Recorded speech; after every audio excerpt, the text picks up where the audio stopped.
Political science. Why do you think political science is important for current and future generation? Why should one be interested in political science if it seems that nothing can be changed anyway? Ah, that's the depressing one. Yes, yes, yes. Well, Okay, first of so all, I think first of all, if you allow me to start, I want to know how did you get into political science? I mean, that's not a typical uh topic for a young guy in New York, Jersey. um, well, interestingly enough, political science in almost every university, it has its own department.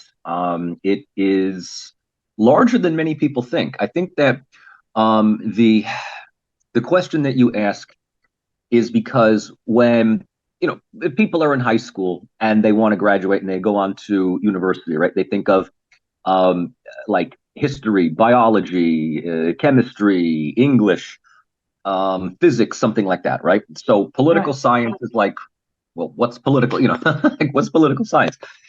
I mean, I can give you my own personal experience with this. I remember this distinctively. I was going to go to university for history because I liked it, right? History was interesting for me. And my father said, why don't you do political science instead? And I looked at him and I said, what is political science? Like what's political science? Like I never heard of this before, right? Oh, the study of politics, the study of government. And I thought, well, why do I want to do that? I mean, I'm studying what? American politics. American politics is full of people that don't listen to voters. They don't care. I mean, why would I want to do this? And I looked more and more into it, and I came to the conclusion that political science is more of a study of the here and the now, right? It's a study of current events. It's not just the study of how government operates, but it's a study of the relationship between the public and the private. It's a relationship between the citizens and their elected officials, and why some countries work better than others. I always like to give examples in my classes now about why Austria works different from America, right? And you may be thinking that Austria is a small country. It's not as important as the United States, Mhm. but the quality of life is much better. People can live a far better life in a country like Austria, or it could be Germany or France or Denmark. Healthcare is not an issue. Everybody is entitled to healthcare, whereas healthcare is a big, big, big issue here in the United States. Cities like Vienna are very walkable. The public transportation is very much accessible. Last time I was there, mind you, that was 2006, a long time, but Yes. it was very clean. It was a very inviting city. Cities in the United States require cars more than anything else. I mean, New York is certainly a city that you can use public transportation, but everything is expensive. So this is what political science ultimately is addressing, which is why are things the way that they are? Mhm. Why do people do the things that they do? Why do people support the things they support? Why do they oppose the things that they oppose? What is important for people in a certain country?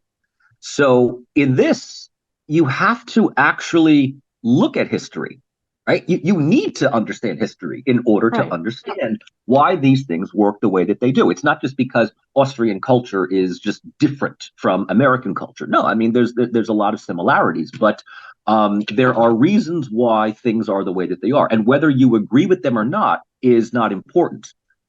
What's important is trying to figure out the why and the how, right? Mhm. So, in this situation, my father is saying, political science is something that you need to look at because it's more than just history. History is something that happened in the past, but political science is something that you can apply history to. You can also apply economics and psychology. There's a lot of psychology, there's a lot of sociology, there's a lot of anthropology that goes into this.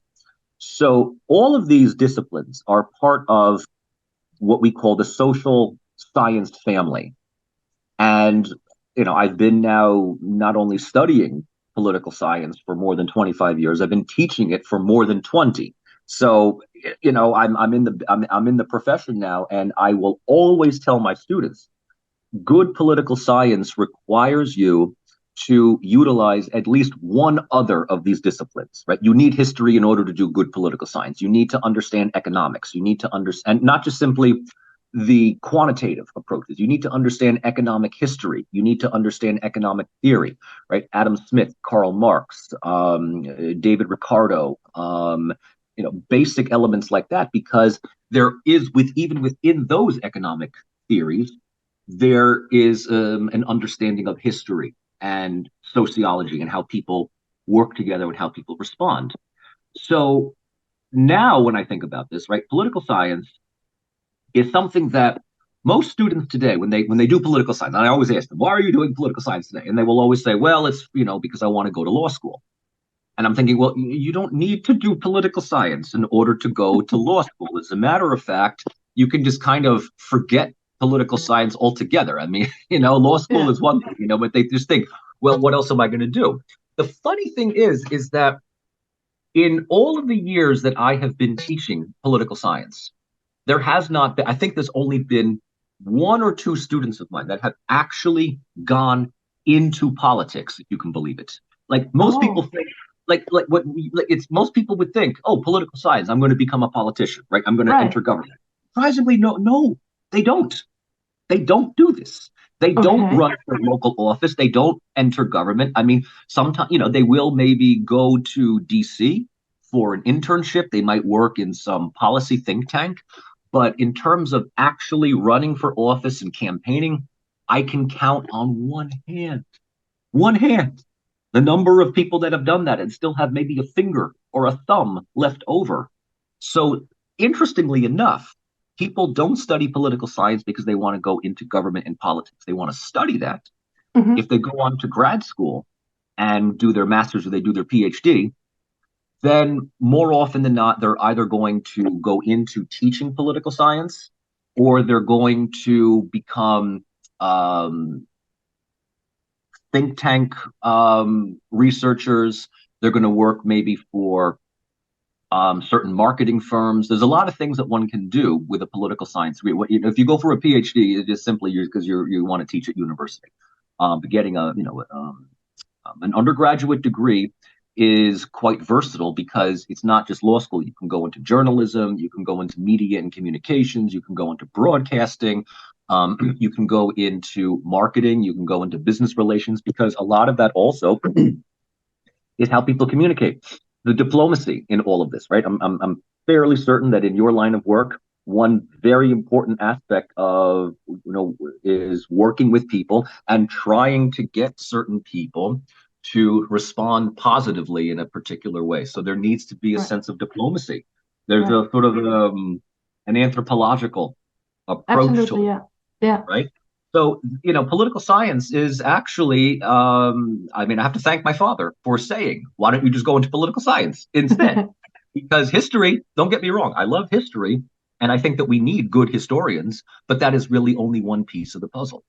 And so political science is really, everything that you can do. You can be very, very creative with your degree, and you don't have to go into politics. You don't have to study government, but you can look at the way in which social groups interact. Mm-hmm. You can look at the way in which ordinary people decide to vote one way or the other. I remember you and I had a conversation years ago about politics in Austria. And I think I remember the time I was like, so what party do you support? And you said FPO. And I'm like, interesting. Okay, FPO, Haider's party back then. But then I'm like, okay, explain to me why. And I'm like, okay, this makes sense, right? This makes sense, If you live in Graz, if you live in Steiermark, this has nothing to do with being right-wing or being racist, but it has a lot to do with responding responding to the mainstream parties and why they don't do anything, or why the public perceives them to be elitist or indifferent. Like in the United States, why do people vote for Donald Trump? It's not because they are, I mean, yes, you certainly have a core group of people that believe in a certain fanatical ideology, but a lot of other people vote for Donald Trump simply because he is not Hillary Clinton, or he's not Joe Biden, or he's not any of these other politicians that are regarded as fake, that they're fake, that no one believes them. At this day and age, people are very much turned off to conventional politics. So this is again, why do people do the things that they do? This is the key question. The key question is, why do people do the things that they do? And I'll even go so far as to argue that they do so out of making a rational decision, right? People don't vote for somebody because it's the wrong decision. Why do people, like, next year for the presidential elections, if I choose to vote, I may just write in my own name. I may just vote for myself. Why? Because I don't care for any of the candidates. Yeah. And people might say, well, you're throwing your vote away. No, I'm not throwing my vote away. Actually, in New Jersey, the way in which the voting system runs, New Jersey as a state almost always votes for the Democratic candidates. So it doesn't matter what you do. It doesn't matter what like in Texas, everybody votes Republican. In New Jersey, everybody votes Democrat. So when you go to the polls and you vote, it doesn't matter. If you vote Republican, it's still going to go Democrat because of the majority. If you vote Democrat, it doesn't matter. So I can go in and vote for me.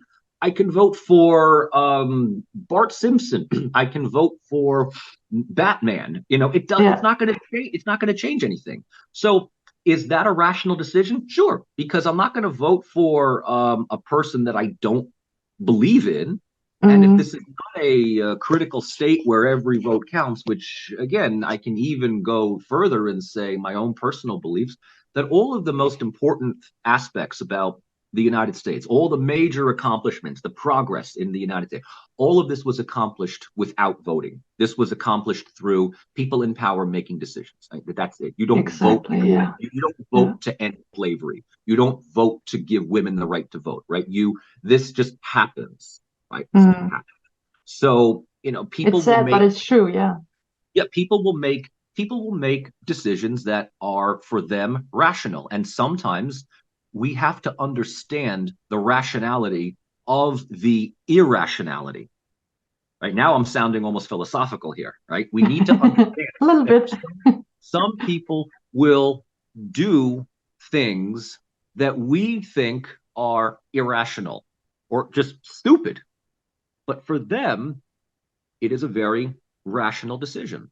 The study of poli-sci, a good part of political science, political culture is a part of this, is basically trying to figure out why.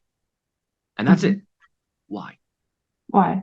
So why did you decide to teach political science? I mean, it's one thing that you're interested in the theme in political science, but it's the other thing to stand in front of, I don't know, hundreds of students and just teach them and try to get them on the way. I think, to be perfectly honest, I just love teaching. Oh, okay. I really just, I love the thrill. I love the excitement of teaching at a university, specifically at a university, because there's always an audience that you engage with. It's always dynamic. And for a lot of times, I mean, for teachers, there is this thrill of being able to, I wouldn't say convince or persuade, but to educate and to inform an audience. Some people teach because that's just all that they do. Some of them are not the best teachers out there. I'm fairly certain you have had very boring professors in the past. And they do so. But you're definitely not one of them. I'm sure. I'm absolutely sure. I know how you talk about the things and how you try to teach me political science. So I'm absolutely sure that you're not boring. So I think that that's the case, is that why do I teach political science is because, I mean, I went into grad school uh, not really knowing what I was going to be doing. I think one of the big reasons why I went to graduate school for my PhD is because I just found that for me, ordinary life was boring. I really couldn't see myself working at a desk job 5 days a week for 8 hours a day. I mean, I did it. I did it for a year and a half. And I realized that this is just not something that I wanted to do. So I applied to graduate school in late 1999, early 2000. I got in and I attended Rutgers, which is about, what, 15, 20 minutes away from here. And not really knowing where I was going to go, except I'm back in a college setting. I'm back in a university setting. I'm, taking classes. I'm learning about new things. And whether I was going to use my PhD to then go work in a think tank or go, use it as a way of qualifying for a higher salary. I ended up before I was teaching, I was what we would call a teaching assistant. And so that is somebody it's like a lecturer, it's an assistant to a professor for a class that every so often the teaching assistant, the TA, has an opportunity to address a smaller part of that classroom, like maybe once every 2 weeks or something like that, right? And I remember that the professor for that class was quite bad, just very boring, very scattered. The students just couldn't pay attention, didn't want to pay attention. Again, a major aspect of education is keeping the attention of your audience. And this is, this is 20 years ago, more than 20 years ago. So we don't have smartphones for us to, play around on Facebook or something like that, right? And this is before Wi-Fi was even in classrooms. So they would doodle, they would fall asleep, whatever. And it was me and one other colleague of mine at the time. And the students loved us because they got to learn in those classes, in those classes. And I realized quickly that I can talk, I can communicate, I can interact with them. And, at that point, the kids were what? 3 years, 4 years older than me. I mean, we're not talking about little kinder, we're talking about people that were, my sister's age. So, that early on, I'm like, don't call me Dr. Rossi because I'm not, and don't call me Professor. Just call me Mike at the time, So, and there are some of these students from way, way, way, way back then I'm still in communication with, and it's 20 years later, they're married, they have kids of their own. They still call me Mike, which is very strange because most people now just refer to me as just Rossi. It's just Rossi. It's just Rossi. But anyway, why did I choose to go into this is, why did I choose to teach it is because, one, I like it, but two, I also understand that people will appreciate a subject if it is taught the right way to them. So, sometimes you have to take classes in math and engineering and biology and other things to get a degree, right? And a lot of times the students will realize, okay, whatever, I can get from the textbook. I just have to do the assignment. I don't really care. But when you're teaching something like history or political science or psychology or sociology, it's, first of all, most of the textbooks are incredibly boring. They just are so boring. I mean, they're interesting. They have a lot of information, but the delivery is the important aspect of that. If you can deliver the content and you can engage with the students and use a lot of pop cultural references in order to understand things, right? So we go back in the early to mid 2000s, and I'm trying to explain something to them, whether it's international politics, how foreign governments work, blah, blah, blah, blah, blah. And I will use references like The Simpsons or South Park or The Godfather or Star Wars or something like that, right? And they're like, that makes sense now, right? That absolutely makes sense. Now, mind you, as I continue to teach, as the years go by, I can't use The Simpsons anymore because no one watches The Simpsons, unfortunately. No one watches South Park anymore. It used to be Family Guy. I don't know what their, I did Game of Thrones for a while. I did Walking Dead for a while. Today I'm like, well, what are your pop cultural references? And it's stuff that I don't watch anymore. So I'm like, okay, I'm now the old professor who is like, look, I am using The Godfather, I am using Star Wars, I am using and if you don't know what that is, your homework assignment is to go and watch these movies and figure them out because they're very, very important. So Okay, got it.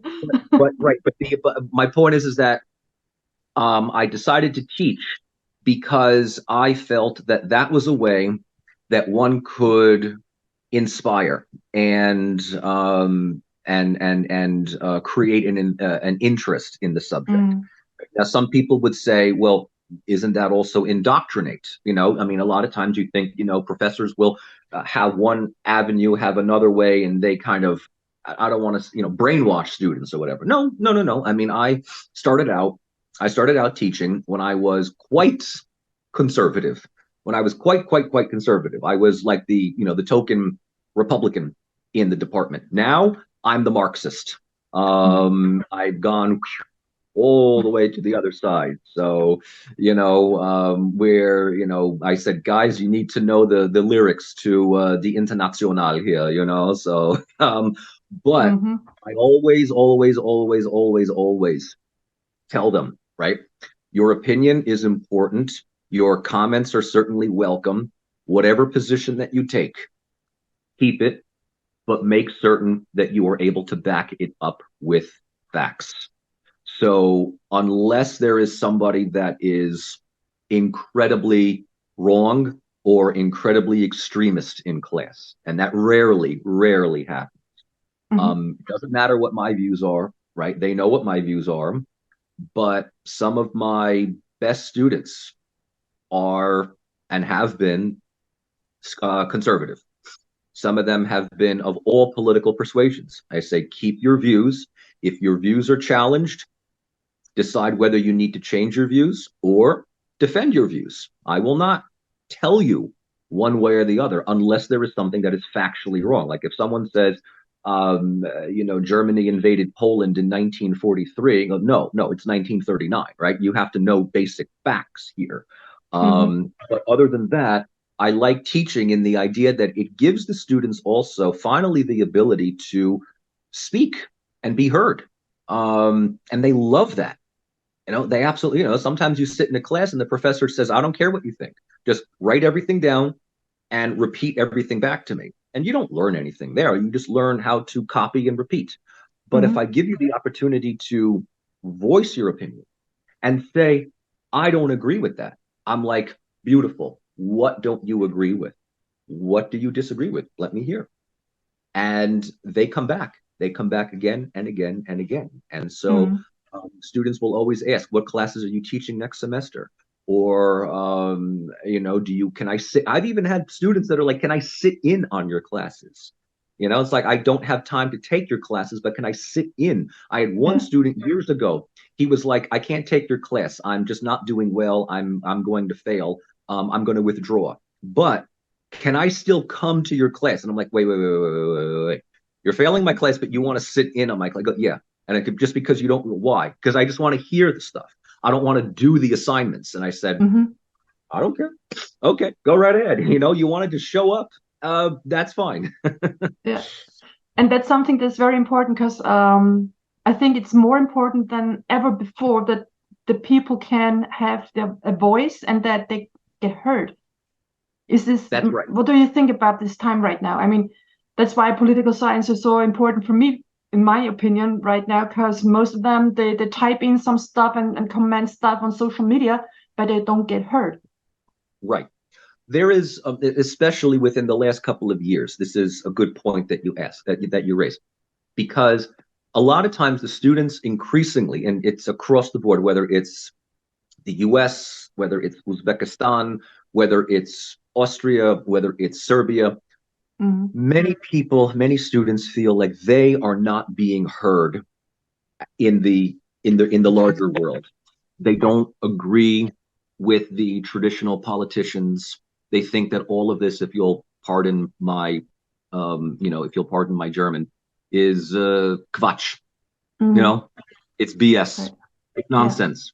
They are like, I'm not going to listen to you. I don't believe you. But they are also told, well, when you get older, when you grow up, you'll think differently. You'll realize that you need to be more rational, right? And a lot of them are like, I don't care. Because what am I going to grow up for? If there was something that I could grow up to and look forward to, that might be one thing. But we're talking about, especially in the United States, right? Students are going to college and they realize, what kind of a job am I going to get that will pay me enough money to pay off my student loans? What kind of a job am I going to get that will pay me not only to pay off the loans, but to afford rent, to create a life for myself? What kind of a future is there when we talk about all of these important things in the world, but they're not being considered by the people in power? And, what is increasingly clear is that, at some point, the older generation is going to die out.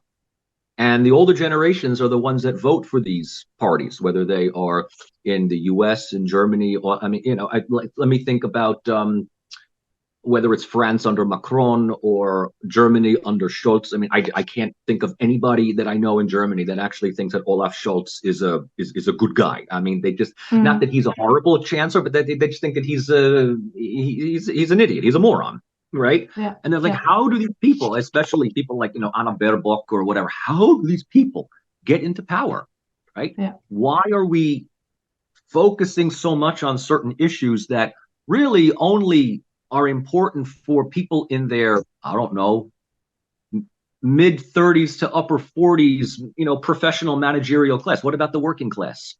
What about the student class? What about, this? What about that? So if nothing else, poli-sci gives them an opportunity to do a couple of things. One, if they are given the freedom to speak their minds in classes, it's the first time that somebody hears them and somebody listens to them.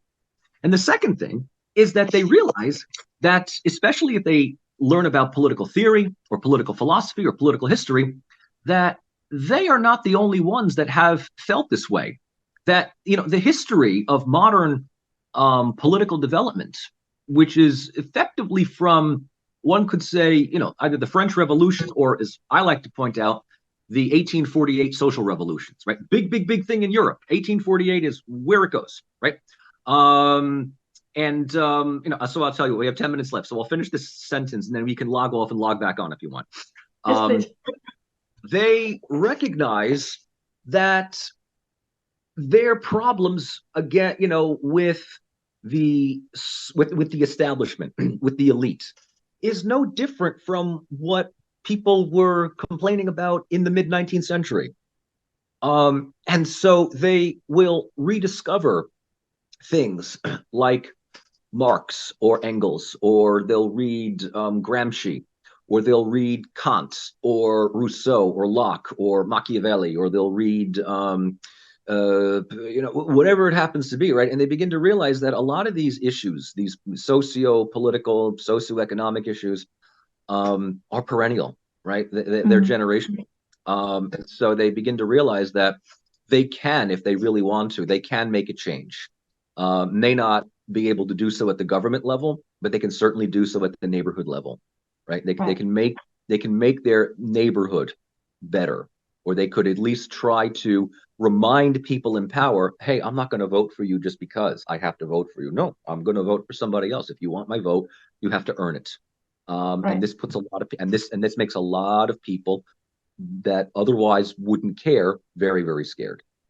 You say that we can't change the government, but we can change our neighborhood and all the area around us to make to change things just for us, not for the country, but maybe for us. Yes. So I remember, well, this is years ago. This is now, probably about 10 years, maybe about 10 years ago, And I was, let me see if I can find this here. this is outside of the university, but I was, and I'm looking in my bookshelf here for something. It's not important if I don't find the book. But okay, anyway. There was this there's this office close to where I live.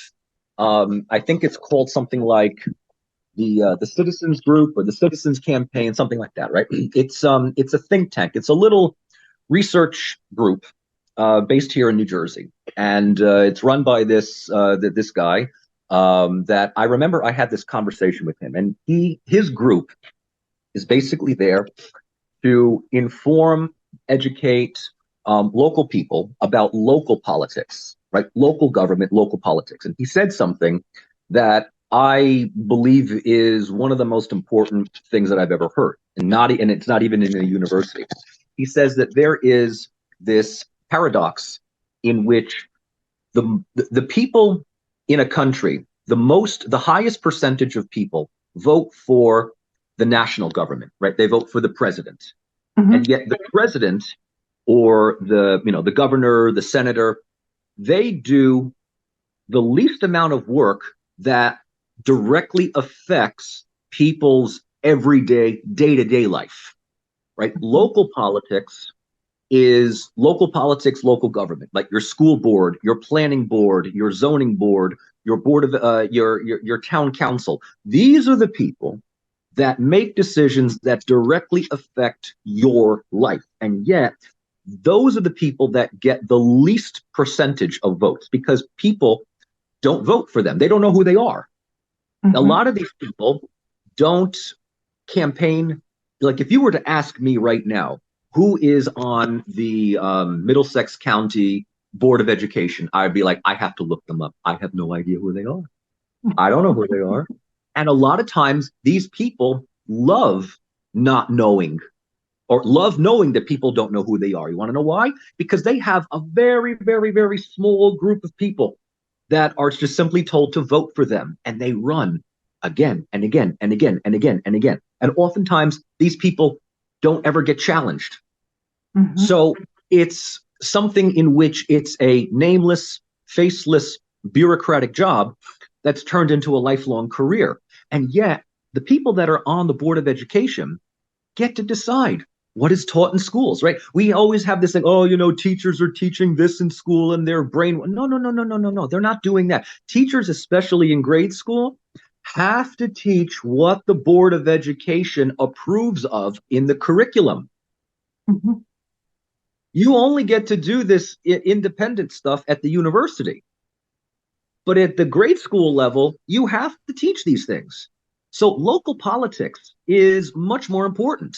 And so when I'm saying that when people, if they understand political science more so, they can become more aware of what's happening in their own neighborhood, because then they can decide, wait a minute, I don't want to just simply vote. I want to be on the Board of Education. Mm-hmm. I want to be on the planning board. And I ask my students, do you know how easy it is to get on the Board of Education? It's super easy. First of all, raise your hand if you are 18 years or older. Okay. And, most people raise their hand. Okay. Step 1 is complete. You have to be 18. Okay. Step 2, you have to get somewhere between, and it depends on the town, somewhere between 50 to 150 signatures that you then turned into the election office to say, okay, I got 50 to 150 people, whatever it was, right, saying that they support me on the ballot. And all you have to do is just get the numbers. And then suddenly, boom, you're on the ballot. That's mm-hmm. it. I said to my students, could you get 50 to 150 to support you? Go, yeah, absolutely. Like, what's the easiest way for them to do that? Social media profile. Create a Facebook page, create a TikTok channel, create a YouTube channel, create an Instagram account, right? You've got all your friends, whatever it is, you can totally do this because you are running against people that are in their 40s and 50s and they don't do anything at all. All you have to do is just use social media to get your platform out, and next election, these incumbents will be booted out like that. And suddenly you are on the Board of Education. And now all of a sudden you're making a difference. You're not running for office. You are effectively running for a position within your local town where you can then do something better. Mm. You like environmentalism? Do it there. You like green policy? Do it there. You want to improve the educational curriculum or the educational quality? Do it there. You want to improve funding for education? Town council. All of that is local. All of that is local. So Washington, forget Washington. Washington's like out there, right? Yeah. Local politics is where it's at. I remember this conversation as if it was like last week. It was eye-opening. And what was interesting is that I remember when I was telling my students this, is like, you have no idea how much power you can have when you get on the Board of Education. Some of them, about a year or two later, wrote to me and said, "Hey, Professor Rossi, guess what? I'm running on the Board of Education." I'm like, good for you. Yes, yes, yes. You know, when you get on the Board of Education, make certain that you include Karl Marx within the curriculum, you know, something like that. You know. But yes, this is the idea, is that it gives them a sense that they can control or they can influence. Yeah. It's at the local level. It's at the local level. Yes. Yeah. That's absolutely true. Yeah. I never thought about that. I mean, it's like you say, the people always think of whether it's Washington or if it's Vienna or whatever. But in just next door, there are so many possibilities and opportunities for someone who wants to change something. It's absolutely true. Absolutely understand, and agree. Yes, yes. You know, I mean, as far as us, I mean, don't even think in, you know, where you live, don't even think about Graz, think of Siersburg. Yeah, yeah. You know, but people would think, oh my God, why would I want to work on the local council in Siersburg? That sounds so boring. I'm like, yes, it might be, but you get to improve. You can change things around. You know, you can make, you know, whatever, taxation, road work, schools, facilities, whatever it is, whatever it is that you want. Yeah. Yeah, absolutely. So now you're in political science for a very long time, 25 years, right? If you count, yes, if you count as a student as well as a professor, yes. Yeah, and then you're on YouTube. You have a huge community on YouTube. So, and we both know that we can't change anything political important in the government, the first floor, let's just call it like that, just in the local side. Do you think that the next generation right now has a good future? Might have a good future? I think might, or better yet, could have a good future. Doesn't mean that they will, but they could. I think that I was already talking about this in the first session, is that many people today, many people in their early 20s, they feel like they are, you know, becoming adults in a world that is already decided for them, right? That they don't really have any, they don't have any control over their destiny. Especially in the US, if you graduate and you are already in debt, right? You're already in debt. I was very fortunate. I was very, very fortunate when I went to college, my undergraduate career, that my parents paid for everything. They paid for they paid for me, they paid for my sister. So we emerged from school debt-free, right? Absolutely debt-free. And, you know, I graduated in 1999. So the tuition back then was, you know, even less than it is today. I mean, tuition today is, I mean, just forget it. Just absolutely forget it. And so, you know, it's either that the tuition is so high that parents just, there's no way that they could save up enough money to pay for this, you know, unless the parents themselves are rich. So students have to either apply for scholarships or they have to work. They have to work alongside being students. And that takes time out of their, you know, that takes time away from their attention. That takes time away from their schooling because they're full-time students and they're full-time workers. And they're exhausted. They're tired. And then they believe that, they're working largely to pay off their, college tuition, or at least reduce it as much as possible. And then they Mm-hmm. graduate, and then they think, okay, now what? Okay, now what? What do I do? Here's my diploma. And college diploma today doesn't carry the same amount of weight that it did 20, 30, 40 years. 40 years ago, you had a college diploma. I mean, that was it. You didn't need anything else. You could walk right into a company, and you're a cut above everybody else. College diploma today is like a high school diploma. Everybody has it. That's entry level stuff. Yeah. So students are, I wouldn't say that they are disheartened, or that they feel hopeless, but they realize that they have so many obstacles and so many challenges ahead of them, that there is, in addition to coming out of a 4-year university, the drive to go to law school, or get a master's, or go for a PhD, or go for a what we call higher education, which just adds more debt to the pile. And so, in addition to just feeling like the people in power are out of touch, or that there's nothing that could be done, there is also this sense among students that the world is, you have climate crisis, you have environmental catastrophes, you have wars.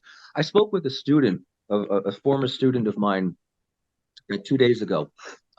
She had just graduated earlier this summer, and she said to me, she was born in 2001, so she is the 9/11 generation.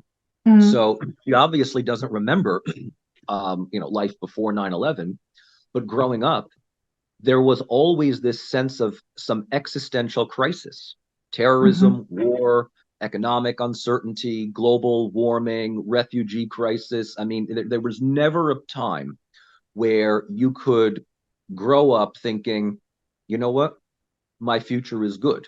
You and I are Generation X. We were born, you were born in what, 78, 79. I'm born in 77. Yeah. We had the 1980s to, Right. look forward to, right? And Right. I know Austria back then was, well, still is. I mean, if you're growing up in Austria, I mean, you think, there's less of a sense of urgency. You grow up in the United States, things are expensive. You have to go places, you have to do things. Austria is, again, you don't have to put this in the interview here. This is between you and I as cousins. There are times I'm like, God, I wish that my side of the family didn't leave Austria. You guys stayed, Yeah. and it's I not understand exactly, that. Yeah. I can't imagine that Sayasburg is super exciting. It's not as dynamic as New York, but you could live a good life. You could Absolutely. Yeah. you could live a good life. You could Yeah. live a good life. This is Austria. We're not talking about, something else. The United States, it is a sense of things are becoming more and more expensive. And it's not like people don't want to work. It's that they're working almost too much, and Mm. they're tired, they're exhausted, and they feel, well, what am I doing except surviving? Um, So where does this fit in with political science? Is we get to study all of this. We get to talk about, things like, well, what are you going to do when you graduate? And it's not just simply finding a job, but it's growing up and entering into a world which you all believe should be changed, should be for the better. That's why I was saying that it should be better for them. It's not that it won't be, but Mm. they can do something about it. And if nothing else, right, it raises awareness, and it creates a different set of goals that are different than we had. I had a student now many, many years ago. I was teaching this at Rutgers. He was he was a good guy. He was smart. He was not the best student in university. He wouldn't finish his work. Mm-hmm. He wouldn't complete his assignments, but he was good. And he knew me enough to, at one point, he says, "Can we talk after class?" I go, "Yeah, yeah, yeah." And I go, "Okay, what's going on? What's the matter here?" The guy basically had a full-blown meltdown in front of me. He had a full-blown meltdown in front of me. He was just like, I find college to be absolutely useless. I find all of this. You just said, it's almost like you wake up and you're like, this is a matrix. This is a matrix. This is a simulation. Like this is, what is this? It's like, your classes are one thing, but everything else is just nonsense. And he's like, I don't want to do this anymore. And I said to him, look, it's not the first time that students decide to leave college for a while. If you don't think that you're able to, you don't want to do this right now. You want to, let's say, he's like, I want to work in my father's butcher shop. I said, go. University will always be here. Take a year off. Just, mental health is super important these days. Mental health is something that we just, some people laugh at and go, suck it up. And, what do you have to really worry about? No. Mental health is a very important thing these days. I don't think that we give it the time and attention that it deserves. He ended up, I think, finishing out that semester or whatever it was, and he hasn't been back. He has not been back at university since. He apparently is doing fine, right? He's working. I think he's going to eventually inherit his father's butcher shop, Okay. And it's like, okay, you don't need this. What I'm trying to say is that there is this sense among students today that they have to go to a university. They have to go through the 4 years. They have to pay the money. They have to take the exams. And a lot of times people at some point are saying, why? This is like one of those little hamster wheels. Why? Why do I need to do this? Why do I want to be in debt? Maybe I'll go to university in a few years. Let me just, I don't. And it's not like they're sitting on the couch playing video games, right? They're trying to figure out where they fit in this world. And I think that is an absolutely admirable thing to do. Don't waste your time in university if you don't think that you're getting your money's worth out of it. And a lot of times the university is more expensive than anything else. So, I think that when I teach political science, it's more than just, as I said, how government operates, but it's also how people think, why people think the way that they do, and why people prioritize certain things. And so this is really more of a study in, let's say, political sociology, political anthropology, which, if nothing else, gives them a sense that they're not alone, and that this is going to be a major generational issue. That if they choose to vote, if they choose to participate in elections, they're now, they're not just simply looking at Democrat or Republican anymore. They're looking at other political parties. It's not going to change anything immediately, but it is going to change the voter climate. It's going to change the thing that what people think is important. And so, I might have gotten a little bit more existential in this answer than what you might have expected. But I'm just thinking aloud here about, where the trends are. Yeah, that's great. I mean, it is absolutely interesting to listen to you and to hear what you think and what you have to deal with in college with your students. I mean, I never thought about, that's really true, and it's absolutely said. I never thought about the what are people thinking who grow up in 2000. I mean, we're Generation X, but we don't think about the youngers or the youngest kids right now, what they might do in about 10 or 15 years. That's right. It's an absolutely different point of view. Different point of view. And, they have their own elders to look to. Like we had our elders. I mean, our grandparents, our parents are either, boomers or silent generation. And our grandparents are, greatest generation, right? So our grandparents, my grandparents or my father's side, right, are the immigrants, right? They come from Austria, post-war Europe. They move to Queens. They start everything else up, and there's a sense of, value and tradition and things that you need to uphold, right? And that's not to say that the current generation is worse, but what do they have to look to? I mean, a lot of times now, it's interesting, their parents are our age. Right. Their parents are thinking differently than the way our parents thought or our grandparents thought. And a lot of times they're growing up in a family where money is not guaranteed. A good job is not guaranteed. Healthcare is not guaranteed, right? So I can say that I have a particular privilege, right, in the idea that my family that I grew up in was the typical American dream family. My father was the only one who worked. My mother stayed home and was the mother. A single income family. He's able to buy a house. He still has that house, right? Yeah. We're like, we can't do this. We can't. Are you kidding me? We can't do this. Yeah. We have to, we oftentimes have to wait for the parents to die and hope that there's money in the will for us to then, for the most part, that money is going to pay off our student loans earlier than anything else. Yeah. So when this is what you work with, when this is what you are starting with, your value system, it's not better or worse. It's different. Absolutely different. Yeah. But you see the world differently. If you grow up in Austria where life is good and things are available, right?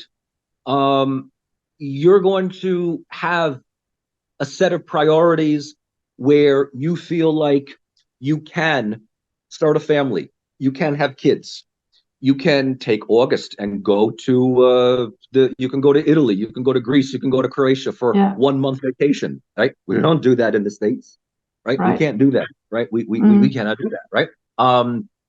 You can stay in Graz or Salzburg or Innsbruck and be like, you know what, life is good here. You don't have to be like all roads lead to Vienna. Although Vienna, why not? If I end up having to work and live in Vienna, I am not leaving, right? Yeah. But in the States and in a lot of other places, right, you have this situation where you want to get out of where you were born in as fast as possible because there's no life there for you. So it's either you go to New York or you go to LA or you go to Chicago or you go to Miami, whatever it happens to be, right? Because that's where the jobs are. But if everybody goes, now suddenly things become much more competitive and the prices go up. And so you realize that, yes, New York is, one of the greatest cities in the world, but it's also one of the most expensive. Right. And it's also one of the most crowded. Like I love New York, but largely because it's home for me, right? I go there largely out of memory, but today it's, it would be ridiculous. It'd be absolutely ridiculous. So, in this regard, the younger generation now, they have, as I said, new challenges, new fears, new everything that I don't think that we really take the older generation doesn't take seriously because they never had to experience this. Right. Yeah. And that's a very important message for me right now that I can take from this conversation, from this interview, that I really have to point out that the people in our age should start to think about the situation of the next generation and start to think from their point of view and not from our point of view. Yes. Yeah. So thank you. It blows my mind. Absolutely. I mean, I never thought about that, but you're absolutely right. Yeah. I mean, this is from speaking to students over the years and all of the pressures and the expectations that they feel like they're not living up to.